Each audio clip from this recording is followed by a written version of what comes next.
switches that control all the non-medical equipment, such as the emergency lights, the siren, the headlights. There's also a battery life indicator and other system gauges. Once assembled, the console goes into the dash, and workers test everything out.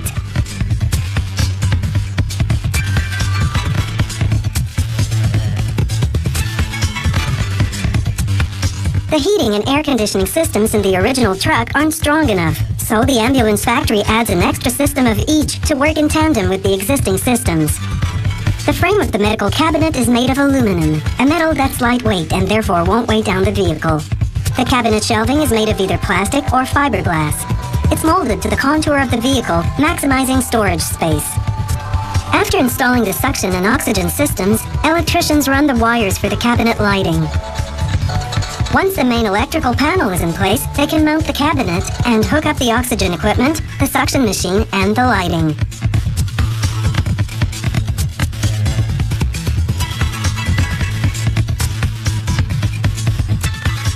A divider between the cab and the back gives the patient privacy. Vinyl-covered foam padding on the ceiling protects ambulance workers' heads when the vehicle jerks. This ambulance model has rotating lights. The red cover, called the lens, is made of virtually unbreakable plastic so that it doesn't crack from the air pressure when the ambulance is speeding. The medical area has a swivel chair positioned where the patient's head will be. Within reach of the chair, the suction machine. The factory thoroughly tests it, along with all other medical equipment. A safety net by the 3-seater squad bench protects the crew should the ambulance come to a sudden stop. This mechanism holds the stretcher in place while the ambulance is moving.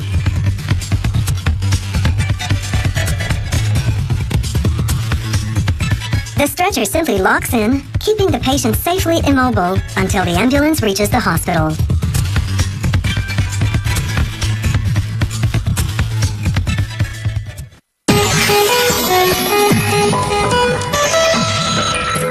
There was a time when the dining room was for formal dining only, and the style of dining room furniture reflected that. Not anymore. Today's dining room sets come in both elegant and casual styles, and there's something to suit every decor. From contemporary to country, from traditional to ultra-modern. This factory makes casual dining room furniture. It uses only durable hardwoods, such as birch and beech. It buys the parts pre-made from a supplier. The workers here assemble the pieces and finish the furniture to the customer's specifications. We're going to see how they make tables. The parts arrive already sanded, but they still go through a machine that gives them an additional fine sanding. This prepares the wood for staining. Workers sand the solid wood parts for the apron by hand. The apron will go just under the tabletop.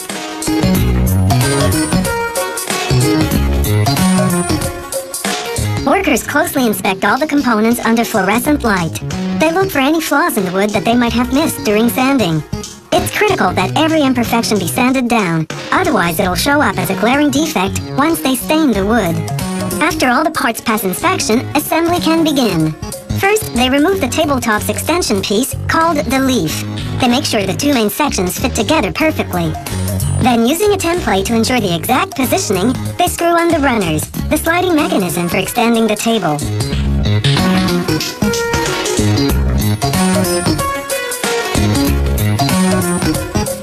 Then they mount support pieces called stretchers.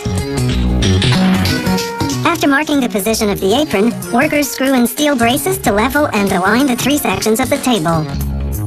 This table will have a pedestal base rather than four legs. After installing a part called the assembly plate, they lay down a series of metal templates. These ensure that they mount the apron precisely.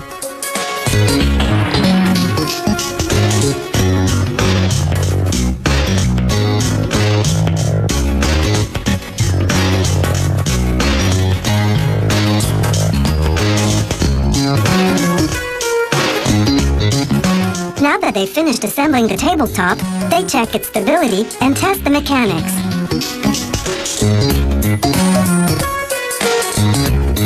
If everything's up to par, the tabletop moves on to the finishing department. The factory buys wood stain from a supplier. To ensure that the colors are consistent from table to table, the factory tests the stain before using it, comparing it to a color sample. The staining operation takes place in the part of the factory known as the paint kitchen. Each Each tank has a mixer inside to keep the stain well blended so that the pigments don't settle to the bottom of the tank. This ensures the color will be consistent.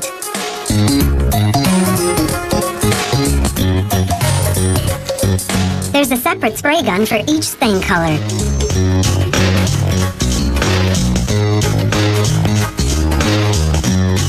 After spraying the stain onto the tabletop, a team of workers quickly wipes off the excess. They have just 30 to 90 seconds, otherwise the shade will be off.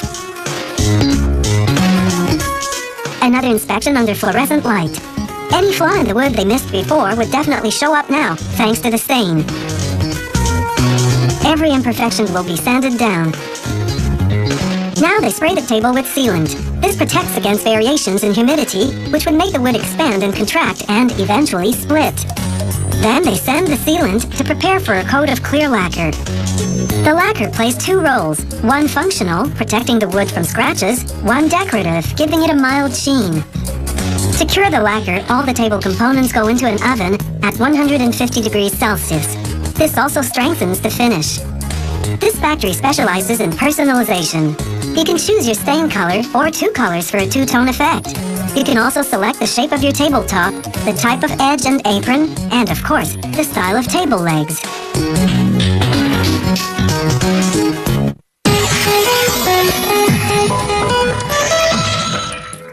A diatonic accordion is much smaller than a piano accordion, and it's structurally different. It has 10 buttons, each of which produces 2 notes. One when you push the bellows in, the other when you pull the bellows out. The diatonic accordion, also called the squeeze box, is a staple of Cajun music.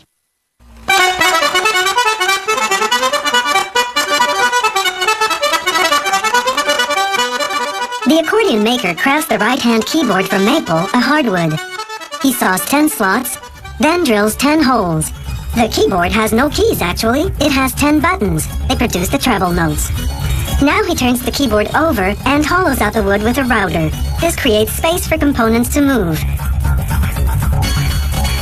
Each slot in the keyboard will house a rocker, a piece that links each button to its corresponding air valve. Now he builds the wind chest, the box that houses the steel reeds that produce the accordion's sound. Moving the bellows in and out forces air through holes in the wind chest. The buttons you push determine which reeds get this air, producing notes. The longer and thicker the reed, the slower it vibrates and the lower the pitch of the note. The shorter and thinner the reed, the faster the vibration and the higher the note. There are 8 reeds per button. Pushing the bellows in activates 4, pulling the bellows out the other 4. Using a hot iron, the accordion maker seals the reed frames with beeswax. This prevents air from escaping. Now back to the keyboard. The accordion maker installs 10 valves made of maple wood. Each one has a plastic rocker on the end. A spring ensures the rocker has just the right tension to open and close the valve properly when the musician presses the button. After staining and varnishing the wood, he glues a button into each hole onto the rocker inside. Pressing a button triggers the rocker underneath to lift the valve and uncover the air hole, letting air hit the designated reeds. The accordion maker now screws the fully assembled keyboard to the wind chest. Now he constructs the left-hand keyboard. He sets the reeds into the left wind chest using a hot iron and beeswax, just like before. The valves in this keyboard are made of pine, a more flexible wood, making them easier to install in this enclosed space. On the outside, a decorative wood inlay, a strip of ebony and some rosewood detailing. The left-hand keyboard has 2 buttons corresponding to 3 reeds each. It produces 2 bass notes and 2 chords. After staining and varnishing the keyboard, he hooks a spring between each valve and the button that operates it. He adjusts the spring tension and checks the air seal. Then he stamps the company name inside. Now he screws the finished keyboard to the finished wind chest. Meanwhile, another worker prepares the bellows, which forces air through the reeds.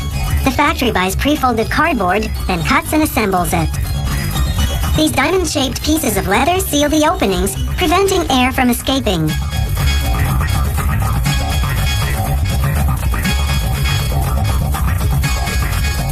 Now she glues fabric strips inside the folds of the cardboard. This is purely for decoration.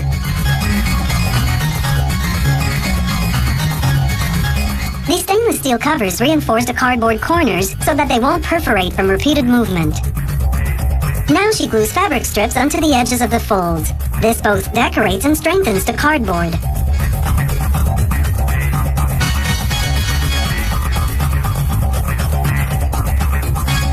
Now for the final assembly. The accordion maker nails the bellows to the left-hand keyboard. Why nails rather than screws? Tradition. The left-hand keyboard has a hand strap, the right-hand keyboard a thumb strap. After nailing the right-hand keyboard to the rest, this $2,500 diatonic accordion is ready for a musical test drive.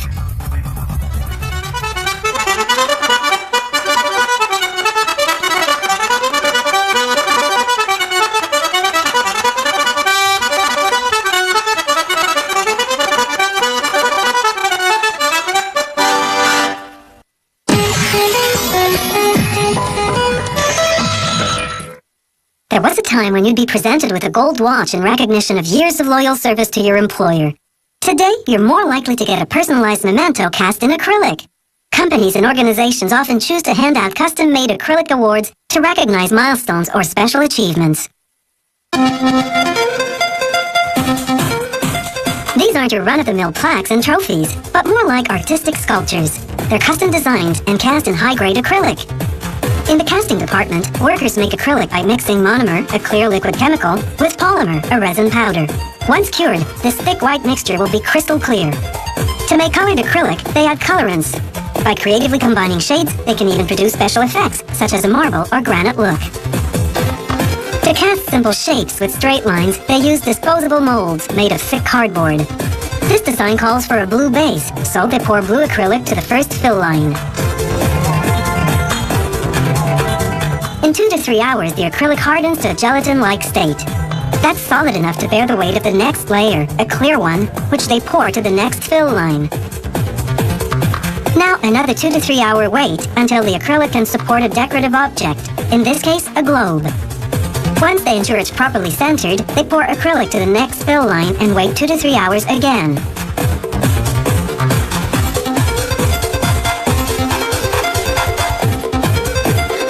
Now they apply the client's name and logo printed on acetate and pour the final layer. Once that hardens, it's off to the curing department. There, workers load the pieces into a pressurized oven called an autoclave. It works